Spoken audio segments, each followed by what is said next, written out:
Hello, and welcome back to yet another inspirational podcast episode brought to you by yours truly, Carina from Healergy. I'm your truth speaker, truth seeker, truth keeper, and I am so glad that you're here with me today. Hey, it's Carina. Welcome back to Soul Medicine. You know that moment the bookings stop, the proof disappears, and suddenly you're spiraling? If you're here, I know you felt it too. And that's what I'm talking about today, because I found myself crying in a Woolworths car park, wondering if I'd broken everything in my business. By the end of this episode, you'll see why those void moments aren't proof of failure, but signs you're recalibrating. You'll learn how to anchor yourself when lack mindset rises and how to trust the pause even when there's no evidence yet. Stay with me, because in a moment I'll share the mantra that got me through this breakdown, and I think it will be medicine for you too. Here's me, sitting in my car outside Woolworths, tears streaming down my face. And I know you've had your own version of this. Windows fogged, hands gripping the steering wheel, chest heaving while strangers walk past with their groceries. That moment where you wonder if you've broken everything. I'd just been in there grabbing a few bits, and while walking the aisles, I thought, maybe I should just get a part-time job here, just to fix the lull, just to stop the panic about the money. By the time I got back to the car, I realised what was really happening. It wasn't about Woolies. It wasn't about needing a part-time job. It was my nervous system panicking in the pause. Because I'd shifted my business messaging, I'd evolved.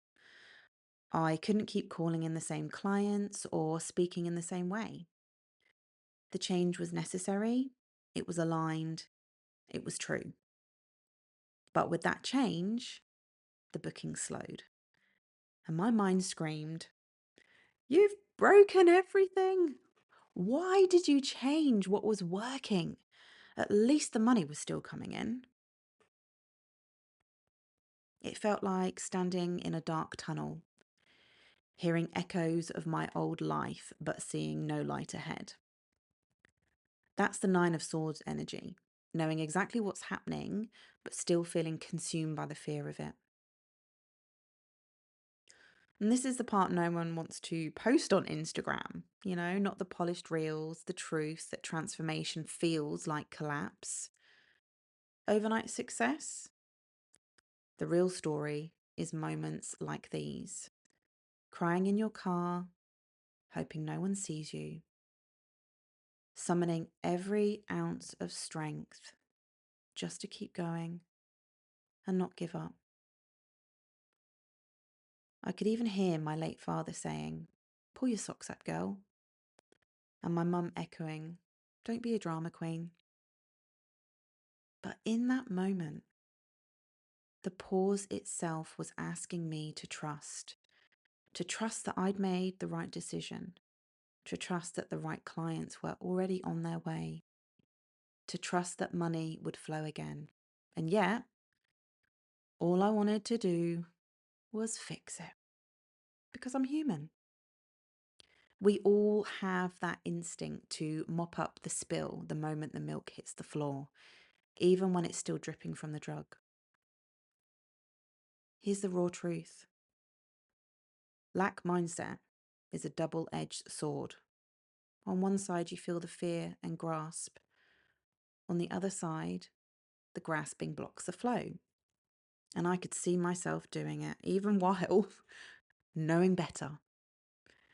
It was like trying to hold water in my fists. The tighter I clenched, the faster it slipped through. What was really happening was the frequency recalibration I chose when I shifted my message. I was literally retuning the dial, and in the space between stations, the silence felt unbearable. My body ached, my chest tightened, my mind raced. It was Nine of Swords energy, the midnight worries. And yes, leaning into it is the hardest, rawest part.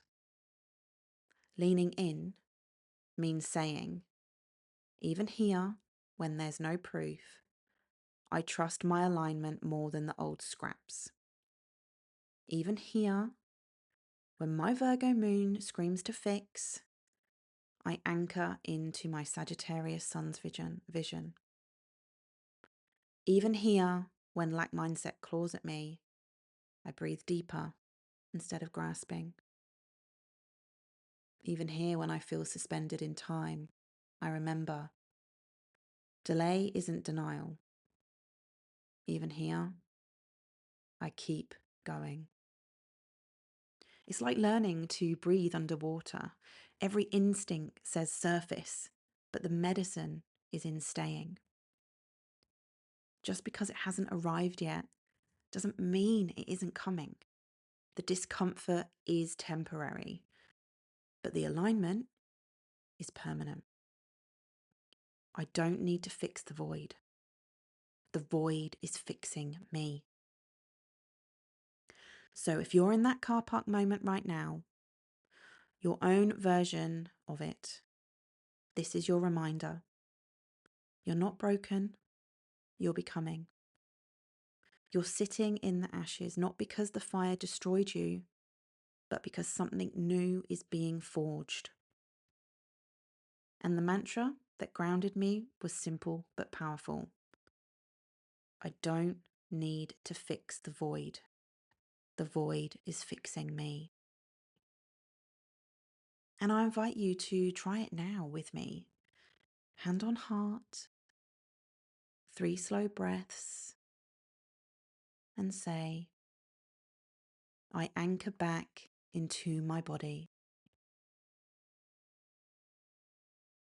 That's how you remind yourself that even in the void, you can choose presence instead of panic, while the universe co-creates with you, bringing closer what you already desire.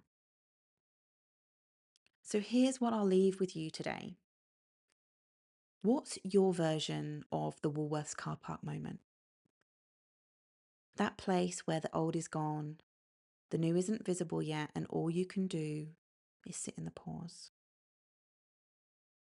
And how might you meet that moment with trust instead of scrambling to fix it?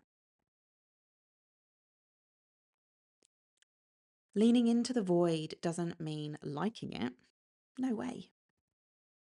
But it means trusting that even without proof, alignment is still at work. Yes, the lack mindset will whisper. Yes, the panic will come. But the practice is to feel it without letting it close the tap. Delay isn't denial. Just because it hasn't arrived yet doesn't mean it isn't coming. I don't need to fix the void. The void is fixing me. I breathe and I anchor back into my body and I wait. Sometimes the waiting is clearing. After I cried, I came home and cleansed my space with sage and Palo Santo. I released fear, scarcity, heaviness, and with Palo Santo, I invited in creativity, warmth, love, and light. That's shadow work in action. You don't just think your way out of fear. You face it, feel it, and shift it. And here's the other piece. Me naming this out loud, speaking it here, is the medicine too. Because the moment you give voice to the shadow instead of hiding it, the energy begins to move. Within hours of recording and clearing my space, I had a booking. And later that day, I'd sold a product. These are the signs, the breadcrumbs, reminding me I'm still on the right path. The first green shoots breaking through the soil after a long winter. And this is the part I can't fully name, the unnameable magic.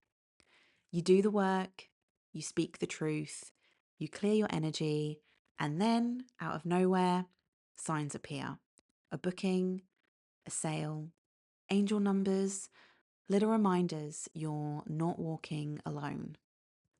This is the work that I hold for clients in Reiki, tarot, and coaching, because healing isn't just about removing blocks or pulling a card for clarity.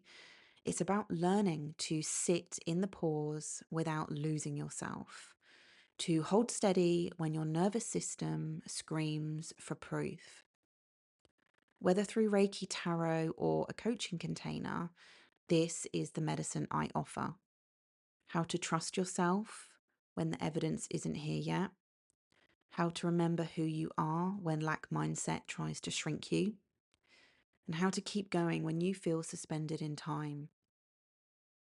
And if this way of working speaks to you, I want you to know that in October, I'm opening a small number of spaces for women who are ready to go deeper with me inside a 3-month soul deep transformation journey.